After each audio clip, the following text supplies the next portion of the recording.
হাদিস শরীফে এসেছে মালাকুল মউত 40 দিন আগে আয়েশা সতর্ক করে যায়, তোর সময় শেষ, বাকি আছে 40 দিন, এখনো সময় আছে, তওবা কর, তওবা কর। এমন করে একদিন কমে মালাকুল মউত কমতে কমতে যখন 3 দিন বাকি থাকে, কয়দিন? মালাকুল মউত সেই সময় দিনে 3 বার আছে, সকাল, দুপুর, রাত্রি। তখনই দেখবেন একজন মালাকুল মউতের 3 বার সাক্ষাৎ পাবার পরে ওই মানুষটা আস্তে আস্তে করে দুর্বল হয়ে যায়, খাওয়া দাওয়া ছেড়ে দেয়।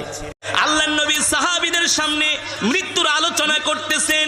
এই আলোচনা শুনে সাহাবীরা কান্না করতে করতে মজমার মধ্যে কান্নার রোল পড়ে গেছে। আল্লাহর নবী বললেন, সাহাবীরা রে, তোমরা কান্না করো না।